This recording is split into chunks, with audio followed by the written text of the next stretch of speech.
நினைத்ததை நிறைவேற்றும் பட்டுக்கோட்டை நாடியம்மன். தஞ்சை மாவட்டத்தில் சோழ மன்னர்களால் பல கோவில்கள் கட்டப்பட்டிருக்கின்றன. சோழர்களை தவிர வேறு சில வழியில் வந்த மன்னர்களும் பல்வேறு ஆலயங்களை அமைத்துள்ளனர். அந்த வழியில் வந்த மராட்டிய மன்னரான சரபோஜி மன்னரால் பட்டுக்கோட்டை நகராட்சியில் கட்டப்பட்டதுதான் பழமையான நாடியம்மன் கோவில்.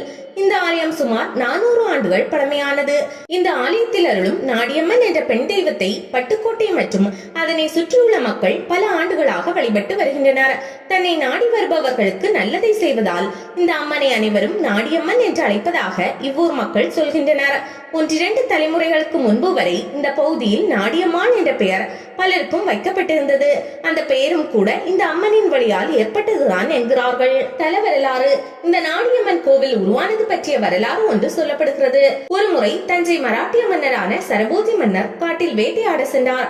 அப்போது ஒரு குறிப்பிட்ட ஒரு மிருகத்தை துரத்தி கொண்டு சென்ற போது அது பிடிபடாமல் போக்கு காட்டியது. மன்னனும் விடாமல் அதை நோக்கி ஒரு அம்பை எய்தான்.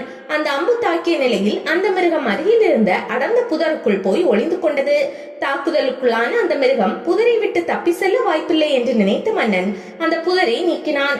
அப்போது அந்த புதருக்குள் ரத்தம் ஒழுக அழகிய பிடாரியம்மன் சிலை ஒன்று தென்பட்டது. அந்த சிலையை எடுத்து வந்த சரபோஜி மன்னன் சிலையை சுத்தம் செய்து பட்டுக்கோட்டை பகுதியில் இருந்த சிவன் கோவில் பூசாரிகளை அழைத்து பிடாரி அம்மனுக்கு என்று தனியாக ஒரு ஆலயத்தை அமைத்து அதில் சிலையை பிரதிஷ்டை செய்தான். அப்போது கோவில் அமைந்த இடம் வனமாக இருந்தது.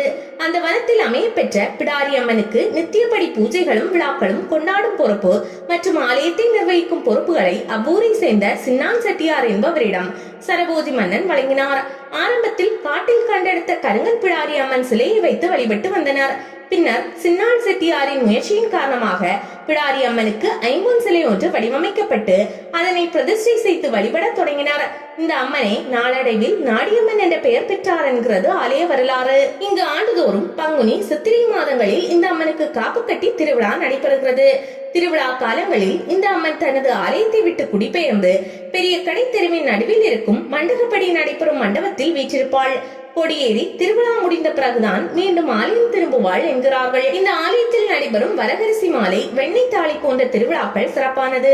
இந்த நிகழ்வில் வெண்ணெய் பானையுடன் அம்மன் வீதியுலா வரும்போது பக்தர்கள் பலரும் அம்மனுக்கு பட்டு உடையை சாத்துவார்கள். ஐம்பொன் சிலையானது திருவிழா காலங்களில் மட்டும் மண்டபத்திற்கு கொண்டு வரப்படும். தவிர ஒவ்வொரு நாளும் மாலை நேரங்களில் மண்டபப்படி நடைபெறும்.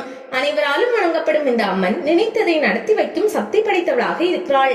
அமைவிடம் தஞ்சாவூரில் இருந்து சுமார் 50 கிலோமீட்டர் தொலைவிலும், அதிராமப்பட்டினத்திலிருந்து சுமார் 12 கிலோமீட்டர் தூரத்திலும், பட்டுக்கோட்டையிலிருந்து சுமார் 1.5 கிலோமீட்டரிலும் நாடியம்மன் கோவில் அமைந்திருக்கிறது.